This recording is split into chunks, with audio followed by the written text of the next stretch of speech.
पिता का नाम बिरजासुर सिंह, माता रानी देवरा, दो भाई का भैया, मुझसे बड़ा भाई का नाम अंबरपति और मेरा नाम सुनते हो उतना नहीं, रात में बच्चा रोते हैं, बच्चों को माँ बोलते हैं बबुआ चुप हो जाओ, जंगीर दल का टाइम है। हमारे जन्म है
ना जाए मंत्री धर्म में जाओगा कहाँ है रे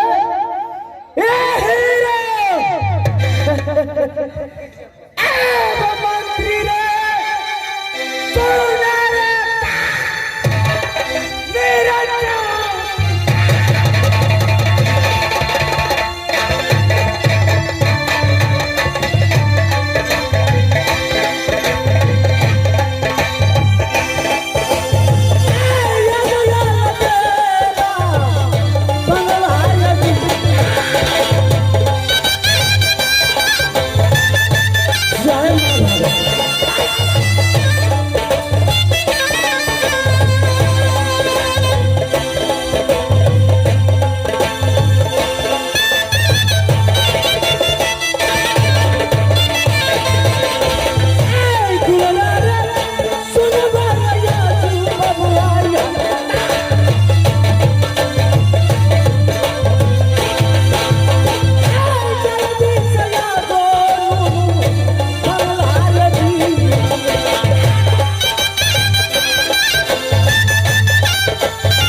हेलो हेलो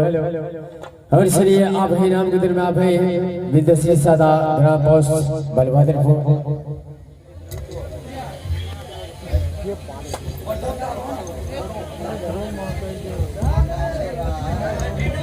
उनकी तरफ से 11 रुपये का पुरस्कार है। और चलिए आप ही नाम के दिन में आप है मेरे भाई दुर्गानंद सादा एंड बिरबल सादा, आप है दुर्गानंद सादा एंड बिरबल सादा ग्राम पोस्ट बलभद्रपुर, उनकी तरफ से 51 रुपये पुरस्कार है। कहते हैं तबास